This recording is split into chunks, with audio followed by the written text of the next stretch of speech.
قبل ما تسافر بالي يا دولي منك ليك ليها، في شوية حاجات لازم تجهزها عشان رحلتك تبدأ صح. خلي الفيديو ده معاك، هتحتاج ترجع له. أول حاجة اتأكد إن جواز سفرك ساري لأكتر من 6 شهور، واعمل تأمين سفر حتى لو مش بتخطط إنك تتعب وتعيا هناك. تأمين هيريحك في أي طارئ من الطوارئ لا قدر الله. قدم على الفورمز بتاعت الصحة والإعفاء الجمركي أونلاين، واحفظ الQR كودز على تليفونك، هسيب لك لينكاتهم تحت. ولو معاك جنسية تسمح، واللي هو معظم الجنسيات يعني، قدم على فيزا بدري عشان تعرف تستخدم جيتس في مطار بالي.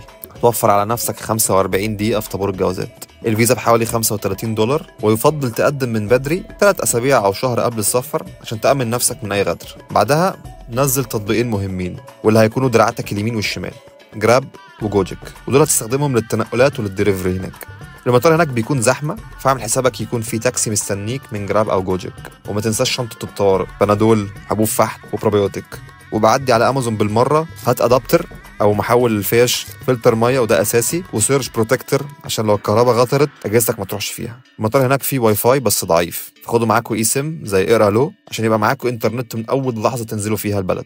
واللي عايز كود خصم 10% يكتب لي يوم ورا يوم حبيبي مجاني نوم في الكومنتات وهبعتها لك. لو عايزين التفاصيل وبتتفرجوا عليا من التيك توك او الانستجرام، ادخلوا على الكاروزيل اللي هنزله بعد الفيديو ده، اعملوا له سيف عشان ترجعوا له قبل سفركم. ولو بتتفرجوا عليا من اليوتيوب، التفاصيل هتلاقوها مكتوبه تحت في الديسكربشن. واعملوا لي فولو عشان تشوفوا الفيديو اللي جاي عن القواعد اللي تلتزموا بيها وانتوا في بالي. سلام.